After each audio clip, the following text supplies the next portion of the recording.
More Biden budget bullshit.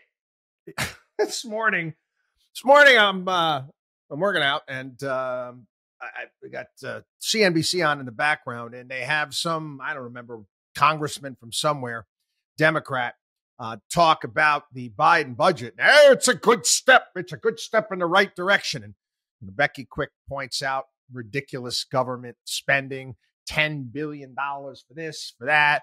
Oh, but we gotta understand that these are things that nations need to do, and it blah blah blah. More of the pork barrel defense crap. It was pretty pathetic in of itself. But the entire thing is proving to be. I mean, the more you look at this thing, the more ridiculous it is. First and foremost, we already talked about here the various different tax increases, massive tax increases across the board. Corporate minimum tax, corporate alternative minimum tax, Medicare taxes, 25% minimum tax on incomes over 100 million. All they're saying, this is going to raise $500 billion over the next decade. And again, none of that's going to pass anyway. Brian Sullivan, CNBC actually pointed this out as well.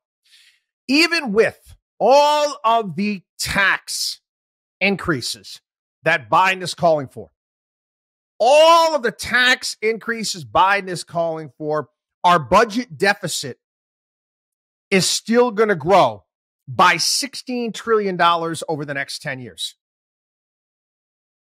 Think about that for a second. Biden is coming out.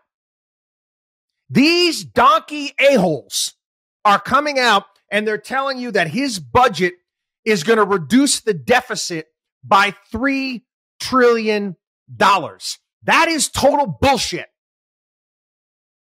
Total bullshit. If they don't get the tax increases, according to them, the budget deficit is going to grow by $19 trillion. We're still going to be growing it by $16 trillion, but they're telling everybody that they're cutting the budget deficit by $3 trillion.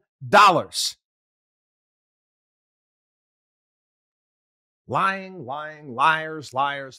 Again, let me put it to you this way.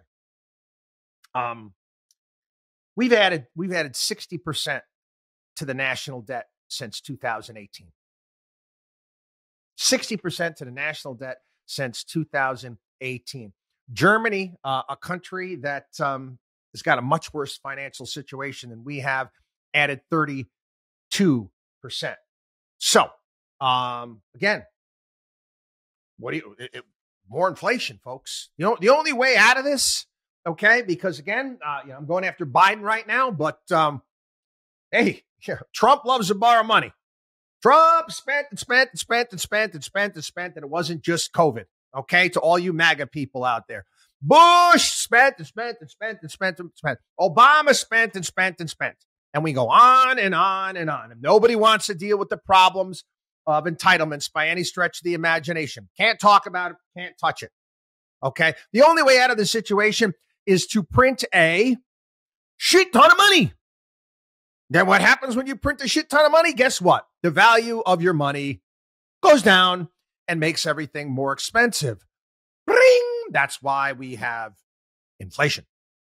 WatchDog on WallStreet.com.